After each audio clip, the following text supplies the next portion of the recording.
Olá, essa é a nossa aula de número 20 da disciplina de Física e Matemática e o assunto hoje é o tratamento de problemas em duas dimensões e especificamente nós vamos aprender como determinar o movimento de uma membrana retangular sujeita a condições de contorno do tipo de Dirichlet e a certas condições iniciais. Trata-se de uma generalização do problema da corda vibrante que nos absorveu algumas aulas atrás. O que nós vamos ver hoje vai ser, bom, em primeiro lugar nós vamos ter uma descrição do problema, depois nós vamos aplicar o método de separação de variáveis para encontrar soluções particulares das equações, depois vamos discutir a imposição de condições iniciais e ao obtermos a solução nós vamos então fazer alguns comentários e um sumário da aula que tivemos. O problema que nós queremos resolver consiste no seguinte: imagina que vocês têm uma membrana retangular, como essa daqui, de lados L1 e L2. A membrana é, como indicado nessa figurinha em amarelo, nós colocamos um sistema de coordenadas cartesianas x na direção horizontal y, de modo que a membrana se encontra na região entre x0 igual a 0 e x0 igual a L1, L1 sendo a largura da membrana e a variável y se encontra entre 0 e L2, L2 sendo a altura da membrana. E essa membrana, de acordo com as condições que nós vamos tratar, ela tem as suas bordas, fixadas, ela não se move e ela pode se mover transversalmente no sentido perpendicular a esse quadro aqui, e nós vamos chamar de U de x, y e t o deslocamento transversal de cada ponto da membrana que se encontra originalmente em equilíbrio no plano que vocês aí veem descritos. E, como eu disse, o deslocamento da membrana é descrito por uma função que eu vou chamar de U de x, y e t.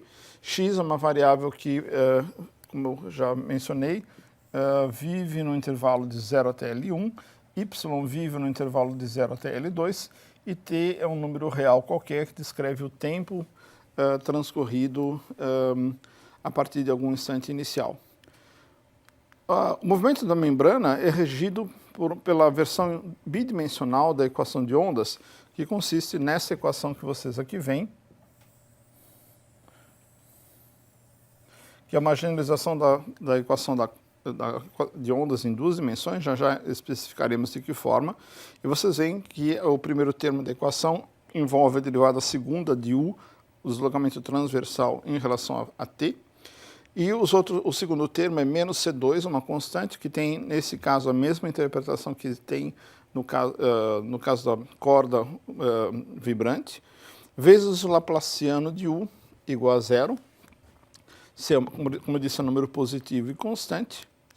E o laplaciano, que é designado por esse símbolo aqui, ou também por esse símbolo, ambos são encontrados na literatura, ele é simplesmente a soma das derivadas segundas em relação a x e em relação a y.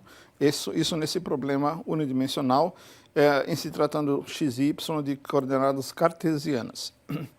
Então, o nosso problema consiste em encontrar soluções desta equação aqui, onde o laplaciano vem a ser este operador que vocês aqui veem. Percebam que essa equação generaliza a equação de ondas, que não teria em uma dimensão, quero dizer, que não teria esse último termo que aqui está. É exatamente a mesma equação sem a derivada parcial segunda em relação à variável y. Mas essa é a equação correta para descrever ondas em duas dimensões, e nosso interesse é resolver essa equação sob certas condições. Sim, então, escrevendo de maneira mais explícita essa expressão para o laplaciano que vocês aqui veem, ou seja, escrevendo isso explicitamente, a equação de ondas assume essa forma que vocês aqui veem, d2u dt2 menos c2, e aqui a soma das derivadas segundas de u em relação a x, isso tem que ser igual a 0. C é uma constante, como eu disse, que depende de especificações da membrana, depende da densidade da membrana, das tensões a que ela está submetida e assim por diante. E observem também que se trata de uma equação a derivadas parciais de segunda ordem porque as derivadas que aqui comparecem são todas de segunda ordem em relação às variáveis x, y e t. Linear e também homogênea, já que o lado direito é igualado a zero. No problema que nós desejamos resolver, nós vamos adotar condições de contorno do tipo de Dirichlet homogêneas, o que significa dizer que nós estamos impondo que na borda da membrana, aqui está ela novamente, nessas 4 linhas aqui designadas em preto, nesses pontos a função u se anula. Então ela se anula, por exemplo, quer dizer, nós estamos impondo as condições que u para x igual a zero e y qualquer no intervalo de 0 a L e para todo t se anula. Isso significa dizer que ele se anula ao longo desta linha que aqui está, aqui é x igual a zero, y passeia entre 0 e L2. Ela se anula também sob a linha y igual a zero, e portanto a função u tem que satisfazer essa condição, u de x, 0 e t igual a zero, para todo x no intervalo de 0 até L1. Isso consiste nesta linha horizontal que está aqui, indicada. Essa é a linha com y igual a 0 e x variando entre 0 e L1. Também nós temos que impor a condição que u de L1, y e t é zero, para todo y também no intervalo de 0 a L2. Isso significa dizer que a função u se anula ao longo desta outra linha que aqui está, onde x igual a L1 e y passeia entre 0 e L2. E por fim, nós desejamos também impor que u de x e L2 se anula para todo t e todo x entre 0 e L1. Percebam que aqui y é L2 e, portanto, o que nós estamos dizendo é que sobre essa última linha aqui em cima, em toda ela, quando x varia entre 0 e L1, e y2 assume o valor fixo L2, nessa condição, nessa linha, a função u também se anula.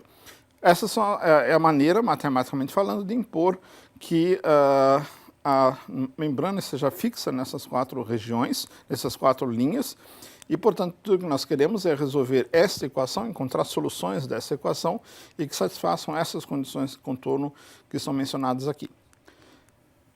Além disso, nós desejamos também impor condições iniciais, e essas condições são bastante similares àquelas que nós empregamos no problema da corda fibrante. A saber, nós queremos que a função u de x e t, quando t igual a zero, se iguala à função u0 de t, uma função dada, e du de t também se iguala em t igual a zero, a uma outra função v0 de x e y dadas.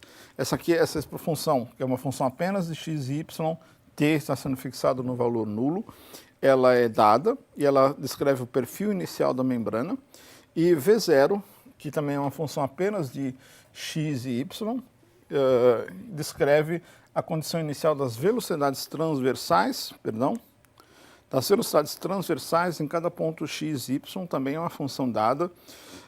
E nós desejamos, então, partir, dadas essas duas informações iniciais, esses chamados dados de Cauchy do problema, nós desejamos determinar o movimento daí para frente, ou seja, nós desejamos determinar as soluções dessa equação que aqui está, a equação de ondas, sujeitas também a essas condições de contorno que eu já mencionei.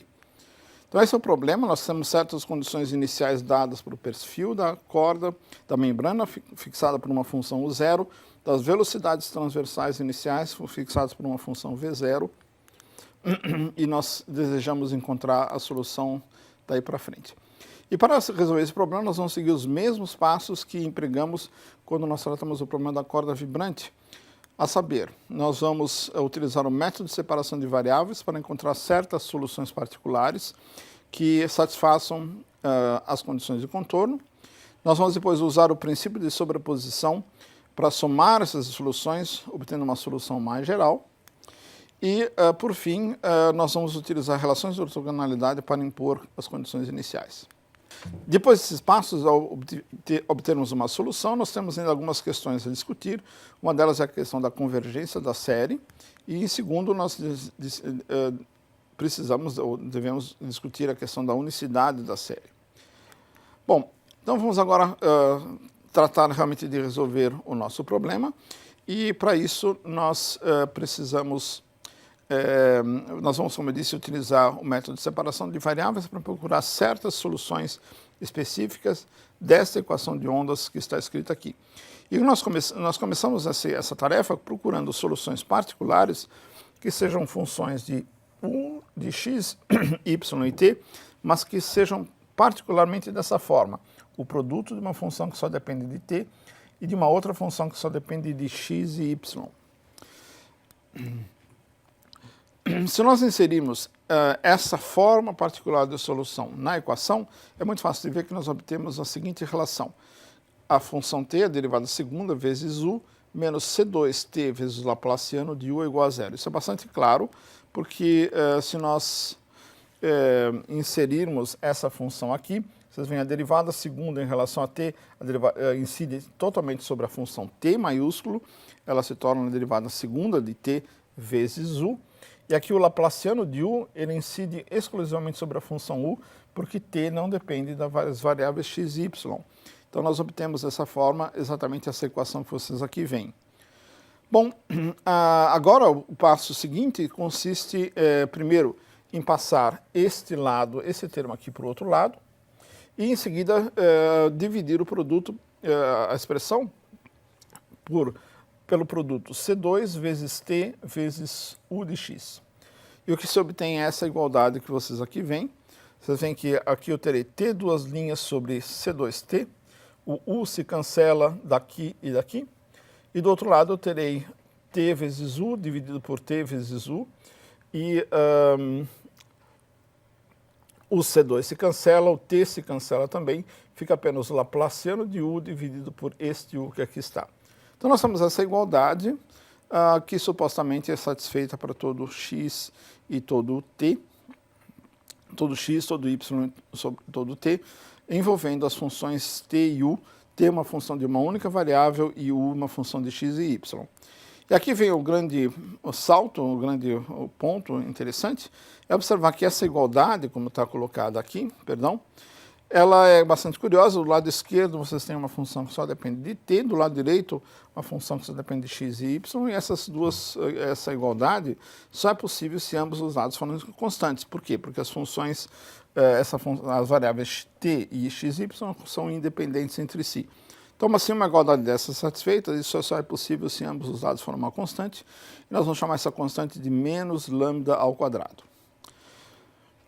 Tipicamente, essa constante é chamada de constante de separação, e é a primeira constante de separação que nós obtemos nesse problema específico da membrana. Daqui a pouco vai aparecer uma outra constante. Então vejam que com isso nós obtemos duas equações. A primeira delas é a equação t duas linhas igual a menos c2 lambda 2t, que consiste na igualdade disso com isso. Multiplicando essa igualdade por C2t, a gente tem essa igualdade, como vocês aqui veem. E a segunda equação é a igualdade disto aqui com isso, e multiplicando u para o lado de cá, a gente tem simplesmente isso, o laplaciano de u é menos lambda 2 vezes o próprio u. Eu vou começar a nossa discussão considerando essa última das equações. A primeira equação é bastante familiar, eu creio a nós, nada mais é do que a equação do oscilador harmônico, mas para nós o mais interessante é começar com esta equação. E essa equação é uma equação muito importante, ela surge em muitos problemas de física e tem inclusive um nome, ela é denominada equação de Helmholtz. A equação de Helmholtz é essa equação que vocês aí veem, Laplaciano de u igual a menos lambda 2u. É uma equação que surge em muitos problemas da física e matemática. Seria até difícil listar quantos são esses problemas, em problemas de eletrostática, magnetostática, mecânica de fluidos, condução de calor, enfim, uma infinidade de problemas desse tipo. Como eu disse, ela é denominada equação de Helmholtz, e nós vamos, no que segue, resolver essa equação nas condições que nós desejamos tratar. Chama atenção que essa constante lambda que aqui aparece, ela não está ainda determinada, ela é uma constante arbitrária. E um outro aspecto interessante dessa equação é que ela pode ser interpretada, e essa interpretação é bastante importante em certos contextos, nem tanto no nosso talvez, ela pode ser interpretada como sendo uma equação de autovalores para o operador laplaciano. Ela disse que o laplaciano de U é uma constante vezes U, isso é típico de equações de autovalores. Numa equação de autovalores, a gente tem uma matriz M aplicada a um V, um vetor V, e igualando do outro lado a lambda, uma constante vezes V, essa é uma equação de autovalores, e isso aqui tem exatamente esse aspecto. Nós não vamos fazer uso dessa interpretação, nós vamos apenas encontrar soluções para essa equação através da imposição de condições de contorno, determinando simultaneamente a função U e lambda. Faço também chama a atenção de vocês também que essa constante lambda é a mesma que aparece em ambas as equações, equação para T e equação para U. Portanto, essas equações, elas, ainda que sejam separadas, porque elas não misturam as duas dependências em T e XY, elas, no entanto, não são desacopladas, porque o lambda é o mesmo em ambas. Bom, e como é que nós resolvemos a equação de Helmholtz, essa equação que aqui está? Nós resolvemos pelo mesmo procedimento, nesse caso, se possível, de procurar soluções pelo método de separação de variáveis, ou seja, nós procuramos soluções particulares que sejam dessa forma. U de x, y é um produto de uma função que depende só de x por uma outra função que depende só de y. A função que depende só de x eu chamo de x maiúsculo, e a que depende só de y maiúsculo. E aí, substituindo essa forma procurada de solução na equação de Helmholtz, nessa equação que aqui está, que escrita explicitamente tem essa forma, aqui está escrito laplaciano do lado esquerdo e do outro lado lambda vezes U. A equação assume essa forma que vocês veem aqui ao final. Porque vejam, esse termo aqui envolve a derivada segunda de U em relação a x. Essa derivação vai incidir totalmente sobre a função x maiúsculo, produzindo a sua derivada segunda, vezes y, que não é diferenciável. E o segundo termo vai conter, analogamente, a função x, que não é derivada pelo operador, pela derivação parcial com y, que não depende de y, vezes a derivada segunda de y, que provém desse termo aqui da derivação segunda de u em relação a y. E do outro lado continua lambda 2x vezes y. Então nós tomamos essa equação como ponto de partida, a única coisa que eu faço é pegar este termo aqui e passar para o outro lado, trocando de sinal, e a equação fica, portanto, assim, como aí vem. Esse aqui são os dois primeiros termos de antes, esse aqui é o termo do lado direito, só passei esse termo da esquerda para a direita. Eu divido essa equação pelo produto x vezes y, e ela fica nessa forma. Vocês veem que dividindo por xy, isso aqui fica x duasinha sobre x, isso aqui fica y duasinha sobre y com um sinal menos, e desse lado a gente tem simplesmente menos lambda 2. E de novo ocorre aqui o mesmo fenômeno, que consiste na observação que o lado esquerdo dessa equação depende apenas da variável x, e o lado direito, que inclui esse lambda, depende só de y. Portanto, para que essa igualdade seja verdadeira, é obrigatório que ambas as expressões sejam iguais a uma constante, e eu vou chamar essa constante de menos μ ao quadrado. μ é, de novo, uma constante de separação, uma segunda constante de separação que surge no nosso problema. E aí vocês percebem, então, que nós obtemos, para a equação de Laplace, para a equação de Helmholtz, perdão, duas equações separadas, uma envolvendo a variável x, outra envolvendo a variável y, que são essas duas equações. A primeira delas consiste na igualdade disso com isto, ou seja, x duas linhas mais μ2x igual a zero. E a segunda consiste na igualdade disto aqui com isto, que consiste nisso aqui. Eu passando lambda 2 para o outro lado e multiplicando por menos 1, a gente vê que, e multiplicando também por y, a gente chega a essa conclusão que y duas linhas mais lambda 2 menos μ2 y tem que ser igualado a zero. De novo, nós temos duas equações separadas, mas não desacopladas. Por quê?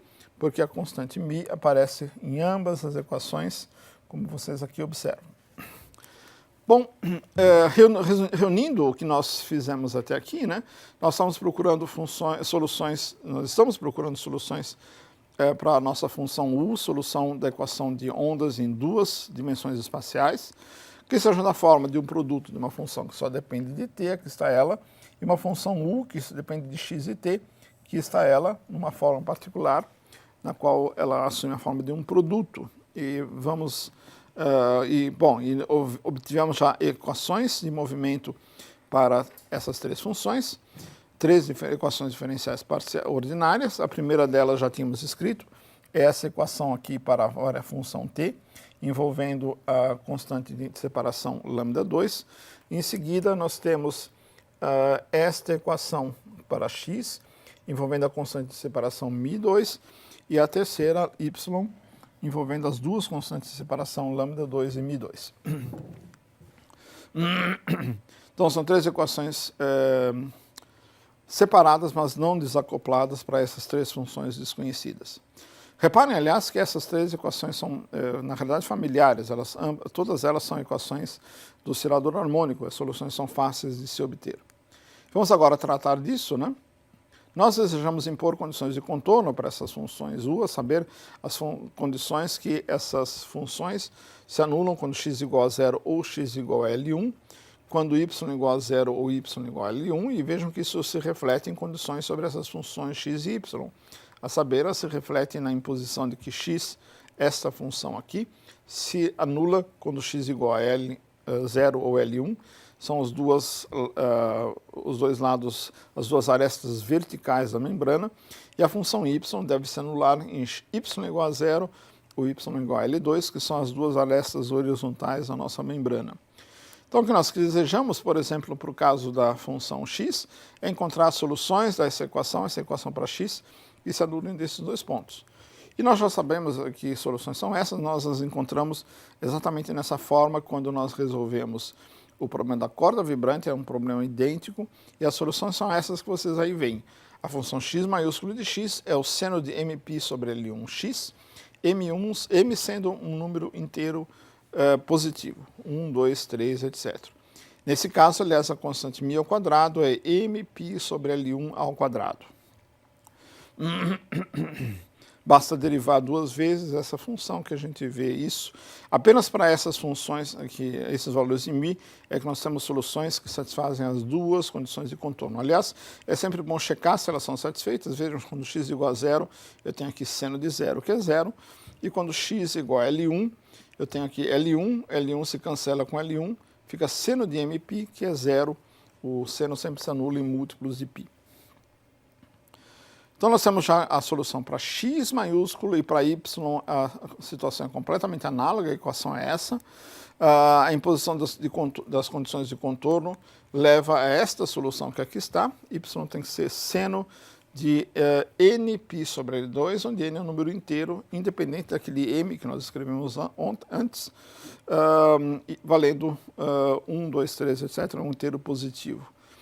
Portanto, essa combinação λ2 menos μ2 tem que ser nπ sobre L2 ao quadrado. E disso a gente conclui que λ2 tem que ser nπ sobre 2 ao quadrado mais μ2. μ2 já tínhamos determinado no slide anterior, tá? Aqui está ele. E disso a gente conclui, portanto, que λ2 é da forma mπ sobre L1 ao quadrado mais nπ sobre 2 ao quadrado, com nm sendo números inteiros positivos e independentes, assumindo valores 1, 2, 3, etc., independentemente um do outro. Portanto, a gente obteve para λ2 um número que depende dos índices m e n, sendo n inteiros. Por isso eu vou designar essa expressão por λmn. Esses são os únicos valores possíveis para lambda, nos quais a gente tem soluções que satisfazem para a equação de Helmholtz, que satisfazem as condições de contorno que nós desejamos. E, então, com isso, né, nós obtemos, então, dessa forma, uma solução para a equação de Helmholtz, a equação laplaciana de U igual a menos λ2U, e é essa solução que aqui está, com m e n independentes, valendo 1, 2, 3, etc., sendo, portanto, inteiros positivos. E aqui está a função x de x, que só depende de x, aqui a função y de y, que só depende de y, e constatem que ela satisfaz todas as condições de contorno que nós desejamos, ou seja, ela se anula nas arestas daquela membrana que nós havíamos inicialmente considerado. A solução para T, por outro lado, essa equação para T, para aqueles lambdas específicos que nós escrevemos, ela, de novo, é uma equação facilmente identificável, ela assume a forma do oscilador, a equação do oscilador harmônico, e aqui estão as soluções, onde essas frequências de oscilação, ômega e mn, são dadas por simplesmente C vezes lambda mn, e, portanto, C vezes essa raiz quadrada que está escrita aqui, que é o valor de lambda, como nós dissemos. De novo, mn são números inteiros positivos independentes entre si. Portanto, juntando ao que nós tivemos até agora, nós achamos soluções particulares da nossa equação de ondas, e essas soluções são dessa forma que aqui estão. Aqui está a função que depende inteiramente de t, somente de t, uma função que depende apenas de x, uma função que depende apenas de y, mn, que aparecem aqui, etc., são constantes, inteiros positivos, e essas frequências, ômega e mn, são dadas dessa forma. Chama a atenção de vocês também que essas constantes que multiplicam os senos e cossenos, elas podem também depender dos índices mn. Eu tenho uma solução diferente para cada mn e, portanto, não precisam ser as mesmas constantes necessariamente. Nós deixamos isso provisoriamente em aberto, indicando essa eventual dependência nesses índices aqui embaixo. Essa, então, é a solução particular completa que nós obtivemos. Agora, antes de prosseguir, é interessante que a gente faça uma comparação com o problema da corda vibrante, que nós também tratamos em aulas anteriores, também com condições de Dirichlet homogêneas na fronteira, quer dizer, fixando os extremos da corda, uma corda de comprimento L. E se vocês recordarem, olharem aulas passadas, vocês verão que a solução nessas circunstâncias é dada por essa função de x e t, x passeando no intervalo que vai de 0 a L. Aqui tem uma função que só depende de t, aqui a função que só depende de x, que satisfaz as condições de contorno. O que eu queria chamar a atenção de vocês é a respeito das frequências. As frequências, nesse caso, são todas elas dadas por essa expressão, nós vimos isso, e percebam que elas são todas da forma m vezes πc sobre L, e πc sobre L é ômega 1. Portanto, todas elas são múltiplos de uma frequência fundamental, ômega 1 sendo πc dividido por L. Eu chamo a atenção de vocês que isso não é verdade para o caso das frequências que nós encontramos no caso da membrana. As frequências são essas que estão aqui, como eu já falei, e elas não são múltiplas de uma frequência fundamental. Portanto, existe aqui uma diferença qualitativa importante entre o caso da membrana e o caso da corda. No caso da membrana, como as frequências são todas elas múltiplas de uma frequência fundamental, essas soluções são todas elas periódicas de período 2π sobre ômega 1, a solução mais geral que nós vamos obter sobrepondo essas soluções todas são igualmente soluções periódicas. Isso não é verdade no caso da solução da membrana. A solução desses problemas, quando a gente sobrepõe as várias soluções, não são soluções periódicas mais. É uma diferença qualitativa importante entre oscilações de uma membrana e oscilações de uma corda vibrante. Na corda vibrante a solução é periódica, ela é harmônica, como a gente chama, no caso das soluções da membrana não é. É interessante que essa diferença tem um significado qualitativo importante, por exemplo, na música. Por alguma razão, o cérebro humano gosta de soluções harmônicas, ou seja, sons que tenham a propriedade de serem múltiplos, produzidos por frequências, todas elas múltiplas de uma frequência fundamental, como é o caso da corda vibrante, como é o caso, por exemplo, da corda de um violão, de um piano, etc. Já no caso de uma membrana, por exemplo, numa membrana retangular, de um tambor retangular, nós vimos que isso não é assim, as frequências não são fundamentais e o nosso cérebro percebe essa diferença e a percepção que o som produzido por um tambor produz no cérebro é de uma coisa assim mais dura, menos harmoniosa, menos agradável talvez para o ouvido. Isso é uma observação que as pessoas que conhecem um pouco de música sabem muito bem. A origem física disso está nessa não periodicidade do movimento das membranas e na periodicidade do movimento das cordas vibrantes. Bom, agora então, evocando o princípio de sobreposição, voltando ao nosso problema, já que nós obtivemos várias soluções que foram deste tipo aqui, o princípio de sobreposição me permite somar várias delas e obter dessa forma uma solução mais geral. E essa solução é essa que vocês veem aqui expressa. Percebam que a gente soma para M e N, variando independentemente entre os inteiros maiores que zero, 1, 2, 3, etc. E essa é supostamente a expressão de uma solução mais geral para o nosso problema. Percebam também que essa solução, mesmo com a somatória, satisfaz a condição de se anular em x igual a 0 ou L1, ou em y igual a 0 e L2, exatamente como nós desejamos. E, de novo, eu chamo a atenção para o fato de que essa função aqui ela não vai ser uma função periódica de período 2π sobre ω1, ela não vai ser periódica de forma alguma, de modo geral, ao contrário, em contraste do que acontece com a corda vibrante. Isso, no entanto, não é um problema muito sério, não para a solução.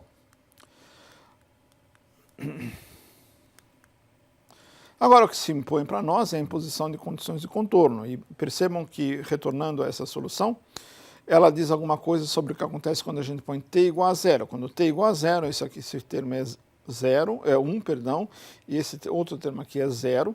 Portanto, em t igual a zero, o que nós obtemos é essa igualdade, que o zero de x e t, que é a condição inicial, tem que ser igualado à soma dos a e mn, vezes o produto dessas funções.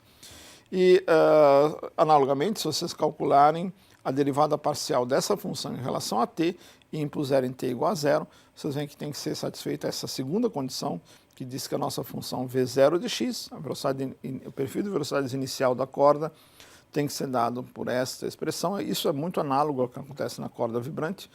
A única diferença é que aqui aparecem também as frequências nessa expressão. Percebam que aqui o U0 é relacionado aos AMN e o V0 é relacionado aos BMN. Exatamente como no problema da corda vibrante, o que nós desejamos agora é inverter essas relações e descobrir como é que essas constantes A, M e BN, que até agora serão indeterminadas, como é que elas são fixadas pela função U0, como é que o U0 determina o AM e, respectivamente, como o V0 determina os constantes BM. Ou seja, a questão que se coloca é como obter as constantes AM e BN em termos dos dados de Cauchy, que são as funções U0 e V0. E para isso, nós aplicamos novamente as mesmas relações de ortogonalidade. Eu vou omitir os detalhes das contas aqui, mas vocês já encontraram essas relações quando nós resolvemos o problema da corda vibrante com condições de Dirichlet homogêneas. E, inclusive, numa lista de exercícios, nós pedimos que vocês demonstrassem essas relações. Elas foram encontradas por nós e utilizadas na aula 16, justamente quando nós tratamos do problema da corda vibrante, como eu já mencionei. E utilizando essas relações de ortogonalidade de maneira similar ao que nós fizemos naquele caso, a gente tem essas belas expressões que aqui estão, que expressam diretamente as constantes A e Mn em termos da função U0. Percebam que aqui aparece o índice M, aqui aparece o índice N. Portanto, essas integrais que são tomadas dentro do retângulo, porque x passeia entre 0 e L1 na integral, e y passeia entre 0 e L2, portanto a integração é tomada dentro do retângulo. Essas expressões dependem apenas de Mn e fornecem as constantes A e Mn. Para as constantes B e Mn, a gente tem uma expressão análoga, só que envolve a velocidade V0. Percebam também que aparecem as frequências ômega e Mn. E essas expressões fornecem, portanto, as constantes que nos faltavam para a determinação da nossa solução completa, que era esta solução que aqui está. Essas constantes AM e BM não tinham sido precisadas, e impondo, no entanto, as condições de contorno nessa forma, a gente consegue, por fim, determiná-las através dessas relações. Tudo que é necessário é calcular essas integrais, que em alguns casos pode ser feito explicitamente. Na pior das hipóteses, essas integrais podem ser calculadas numericamente. E, bom, fica como exercício para vocês realmente provarem essas relações a partir destas aqui, dessas duas, utilizando as relações de ortogonalidade que eu mencionei. É muito fácil, é exatamente a mesma coisa que se faz no caso da corda vibrante. Bom, com isso nós obtemos uma solução completa para o problema do movimento da corda da membrana retangular sob condições de contorno do tipo de Dirichlet e com as condições iniciais que nós consideramos. Aqui está essa solução. Os AM e os BM são fixados pelas condições iniciais e as frequências são dadas dessa forma.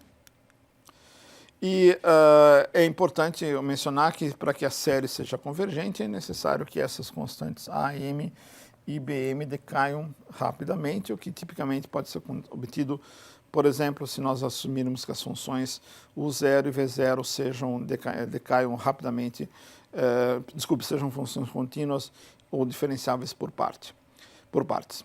Muito analogamente, aliás, o que ocorre na teoria das séries de Fourier.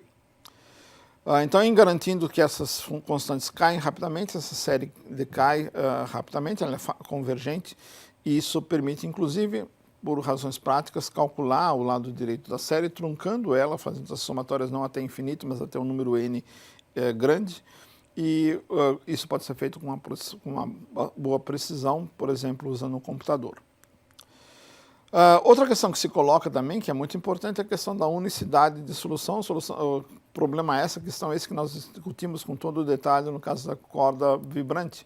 E aqui a situação é bastante análoga. A unicidade pode ser demonstrada de forma similar ao que fizemos na corda vibrante, utilizando-se a expressão para a energia da membrana, que é essa expressão que aqui está. A tarefa a fazer é provar primeiro que essa grandeza é conservada, ela é constante ao longo do tempo. Isso é feito exatamente seguindo os mesmos passos da corda vibrante. E depois constatar, ou seguindo também os mesmos passos, que a constância dessa expressão implica na unicidade de solução.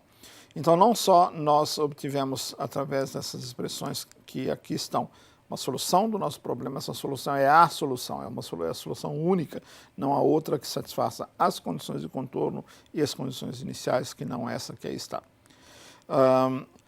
Essa questão de provar que efetivamente isso aqui é energia, que isso é conservado e conduz à unicidade de solução, nós recomendamos que vocês tentem resolver como um exercício. Como eu disse, não é nada em essencial muito diferente do que ocorre na corda vibrante. E, fazendo um sumário, nós encontramos a solução para o problema de determinar o movimento de uma membrana retangular sujeita a condições de contorno do tipo de Dirichlet e sob condições iniciais adequadas. E fizemos uso do método de separação de variáveis e do princípio de sobreposição e de relações de ortogonalidade, tudo de forma muito similar ao tratamento do problema da corda vibrante.